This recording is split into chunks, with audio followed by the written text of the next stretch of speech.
नमस्कार. कशी आहात सर्व? कुक विथ स्वामीमध्ये सर्वांचं परत एकदा स्वागत करते. तर आज मी परत एकदा माझी नवीन रेसिपी तुमच्यासोबत शेअर करणार आहे.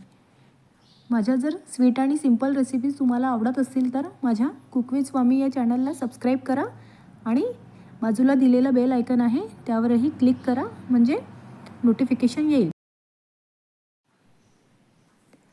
ही 2 उकडलेले बटाटे आहे. याला मी आधी पील ऑफ करून घेतलं आहे आणि आता याला मी किसून घेणार आहे. तर बटाटा किसून झालेला आहे. त्यानंतर आपल्याला आता थोडंसं काही साहित्य लागणार आहे. कोथिंबीर, शिमला मिरची, कांदा, टोमॅटो आणि हिरव्या मिरच्या. आणि आता या सर्व पदार्थांना आपल्याला छान बारीक कट करून घ्यायचं आहे. तर इथे चॉपिंगसुद्धा झालेली आहे. आणि आता इथे मी थोडं पीठ मळून घेत आहे. हे गव्हाचं पीठ आहे. तुम्ही अर्धा गव्हाचं पीठ आणि अर्धा मैदाही घेऊ शकता. गव्हाच्या पिठामध्ये थोडंसं चवीपुरतं मीठ घातलेलं आहे आणि थोडंसं कलरसाठी मी इथे हळद घालत आहे. तुम्ही मिरची पावडरही घालू शकता. हे थोडंसं मोहनसाठी कच्चं तेल घातलेलं आहे. आणि आता आपल्याला या पिठाचा नॉर्मल जसा चपातीसाठी आपण कणिक मळतो त्या पद्धतीने थंड्याच पाण्याने याचा एक गोळा तयार करून घ्यायचा आहे. तर कणिक भिजवताना खूप जास्त घट्ट किंवा खूप जास्त सैलसर अशी भिजवायची नाही आहे. थोडीशी मीडियम साईजची आपल्याला कणिक भिजवायची आहे. तर कणिक आपल्याला 10 ते 15 मिनटं रेस्ट द्यायची आहे. तर मी थोडंसं वरून त्याला तेलाने कोट करत आहे. आणि आता आपल्याला या भिजवलेल्या कणकीला 10 ते 15 मिनटं म्हणजे पुढची प्रोसेस होईपर्यंत रेस्ट द्यायची आहे. तर त्यानंतर इथे पॅनमध्ये मी तेल गरम करून घेतलेलं आहे. तर इथे तेल गरम झालं की जिऱ्याची फोडणी आपल्याला द्यायची आहे. जिरं फ्राय झालं की कांदा घालून कांद्याला थोडंसं गोल्डन ब्राऊन होतपर्यंत फ्राय करून घेतलं की त्यानंतर हिरवी मिरची आणि शिमला मिरची मी एकदाच घातली होती. आणि हिरवी मिरची आणि शिमला मिरची दोनही छान शिजवून झाले की त्यानंतर टोमॅटो घातला होता. टोमॅटो लवकर शिजायला हवा त्यासाठी वरून मी थोडंसं मीठ घातलं होतं. तर आता बेसिकली आपल्याला बटाट्याची चटणी बनवायची आहे. तर पूर्ण चटणीला जेवढंही मीठ लागेल तेवढं आता एकदाच मी घातलं होतं. तर मीठ घालून घातलं की टोमॅटो लवकर शिजतो. आणि हे वरून थोडीशी फ्लेवरसाठी कच्ची कोथिंबीर मी घातलेली आहे. तर आता पूर्ण पदार्थ छान पूर्ण एकजीव होईपर्यंत शिजवून घ्यायचे आहेत. तर इथे टोमॅटो पूर्ण छान स्मॅश होऊन शिजलेला आहे. तर आता वरून थोडेसे आपल्याला ड्राय मसाले घालायचे आहे. त्यासाठी मी इथे 1 चम्मच हळद, 1 चम्मच मिरची पावडर आणि 1 चम्मच धने पावडर घातलेत आहे. तुमच्याकडे जर जिरे पावडर असेल तर तुम्ही जिरे पावडरही घालू शकता. आणि आता हे सर्व मिक्स करून घ्यायचं आहे. हे सर्व पदार्थ एकजीव झाले की आता जो बटाटा मी किसून घेतला होता तो बटाटा किसलेला घातलेला आहे. आणि आता बटाट्याला पूर्ण छान 5 मिनटं वाफ काढून घेऊन याची एक चटणी बनवून घेतलेली आहे.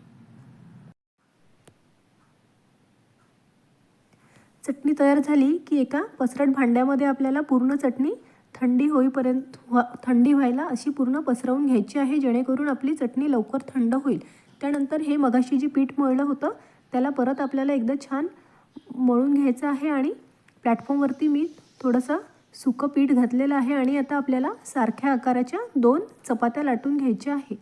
तर चपात्या खूप जास्त पातळ न लाटता थोडीशी जाडी चपाती लाटायची आहे. तर ही पहिली चपाती माझी इथे लाटून झालेली आहे. तर सेम साईजची आणि आकाराची मी दुसरी चपातीही आता लाटून घेत आहे.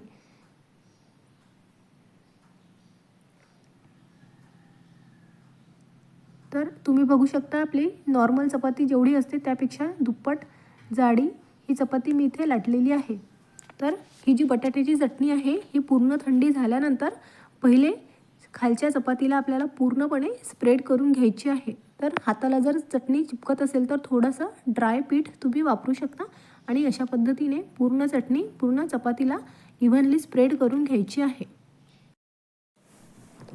खालच्या चपातीला चटणी स्प्रेड करून झाली की दुसरी चपाती वरून पूर्ण खालच्या चपातीला कव्हर करून घ्यायची आहे. आणि बोटाच्या मदतीने हलक्या हलक्या हाताने प्रेशर देऊन दोन्ही चपात्याची एजेस एकमेकांना चिपकवून घ्यायची आहे, जेणेकरून जी आतमधली फिलिंग आपण भरलेली आहे चटणीची ती बाहेर निघायला नको. त्यासाठी पूर्ण दोनही एजेस आपल्याला पूर्ण छान स्टिक करून घ्यायचे आहे. तर दोनही एजेस आपले छान स्टिक करून झालेले आहे. तर त्यानंतर जास्त धार असलेला एक चाकू घेऊन त्या चाकूला थोडंसं मी तेल लावून घेतलेलं आहे आणि जी आपण चपाती लाटलेली आहे फिलिंगची, त्या चपातीची अशी उभी सारख्या आकाराची अशी कापं कापून घ्यायची आहे. तर जसं व्हिडिओमध्ये दिसत आहे त्या पद्धतीने मी पूर्ण चपातीची अशी उभी कापून घेतलेली आहे.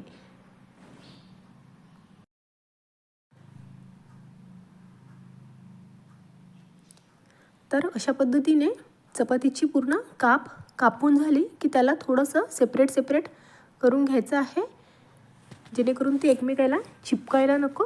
आणि आता सर्व कापीची अशी गोल आपल्याला राऊंड करत एक पूर्ण असं राऊंड शेपमध्ये, बेसिकली जशी अळूवडी आपण बनवतो त्या पद्धतीने असं करून घ्यायचं आहे. आणि जी एज आहे ती अशी हलक्या हाताने, या ठिकाणी तुम्ही थोडंसं हलकं पाणीही वापरू शकता.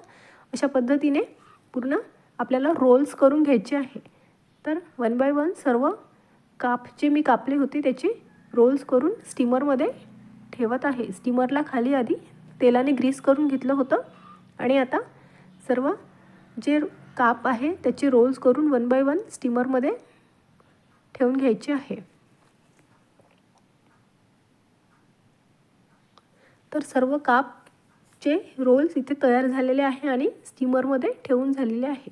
तर आता इथे पाणी गरम झालेलं आहे. तर दोनही स्टीमर मी इथे कुकरमध्ये टाकून घेतलेले आहे आणि आता याला साधारणतः आपल्याला 8 ते 9 मिनटं किंवा म्हणजे जोपर्यंत आपली जी रोल्स आहे ती थोडीशी कडक होत नाही तोपर्यंत छान स्टीम करून घ्यायची आहे. मध्ये 1 किंवा 2दा मी चेक केलं होतं. तर मला पूर्ण 10 मिनटं लागली होती मीडियम गॅसवरती. तर अशा पद्धतीने पूर्ण रोल्स आता छान कडक झालेली आहे आणि शिजलेली आहे. तर इथे मी आता गॅस बंद केली आणि सगळे जे रोल्स आहे ते थंड करायसाठी स्टीमरमधून बाहेर काढले. तर या रोल्सला आधी आपल्याला थोडंसं मीडियम, म्हणजे आपण हाताने त्याला मॅनेज करू शकू एवढ्या पद्धतीने थंड करून घ्यायचे आहे. तर आधी मी स्टीमरमधून त्याला काढून एका दुसऱ्या भांड्यामध्ये काढून घेते, जेणेकरून ते लवकर थंड होतील.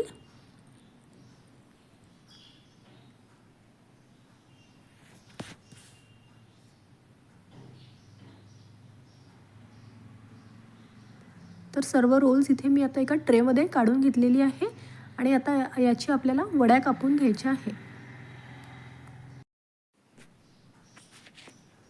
तर आता मी इथे वड्या कापून घेत आहे.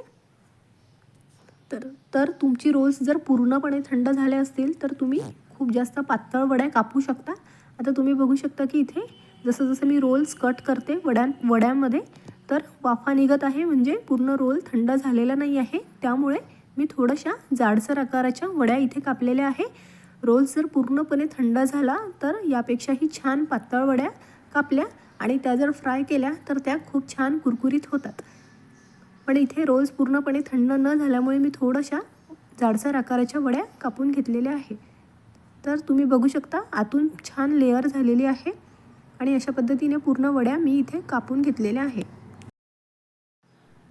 त्यानंतर गॅसवरती थोडासा जाड्या साईजचा तवा टाकून घेतलेला आहे. तव्यावरती तेल थोडंसं गरम करून घेतलं. त्यानंतर ही पांढरी तीळ आहे, थोडीशी ती तेलामध्ये 2 मिनटं फ्राय करून घेतलेली आहे. तीळ फ्राय झाले की या तिळावरती आपल्याला आता 1 बाय 1 अशा वड्या टाकून घ्यायच्या आहे. तीळ आधी पूर्ण तव्यावरती असं स्प्रेड करून घेतले, म्हणजे पूर्ण वड्यांना आपल्या तीळ छान स्टिक होतील. तर तुमच्याकडे खसखस असेल तर तुम्ही या ठिकाणी खसखसचाही वापर करू शकता. तर अशा पद्धतीने पूर्ण तव्यावरती वड्या स्प्रेड करून टाकून घेतल्या आणि दोनही बाजूनी छान गोल्डन ब्राऊन होईपर्यंत मी वड्या शॅलो फ्राय करून घेतल्या. जास्त तेलाचा वापर जर तुम्ही करू शकत असाल तर वड्या याला डीप फ्राय करा, त्याने अजून शॅलो फ्रायपेक्षाही जास्त टेस्ट येईल. तर इथे मी कमी तेलाचा वापर करते, त्यामुळे वड्यांना मी शॅलो फ्राय करत आहे. तर अशा पद्धतीने दोनही बाजूनी वड्या छान कुरकुरीत अशा आपल्या फ्राय झालेल्या आहे. शॅलो फ्राय वड्या केल्या तरीही छान क्रंची होतात. तर अशा पद्धतीने आपल्या बटाट्याच्या वड्या इथे तयार झालेल्या आहे. तर तुम्हाला जर ही रेसिपी आवडली असेल तर तुम्हीही तुमच्याकडे नक्की ट्राय करून बघा. थोडीशी रेसिपी लेंदी आहे, बनवायला थोडासा वेळ जातो, पण बनल्यानंतर खूप छान टेस्टी बनते. तर तुम्हाला ही आवडली असेल तर तुम्हीही तुमच्याकडे नक्की ट्राय करून बघा आणि आपल्या कुक विथ मामी या चॅनलला सबस्क्राईब करा. थँक्यू.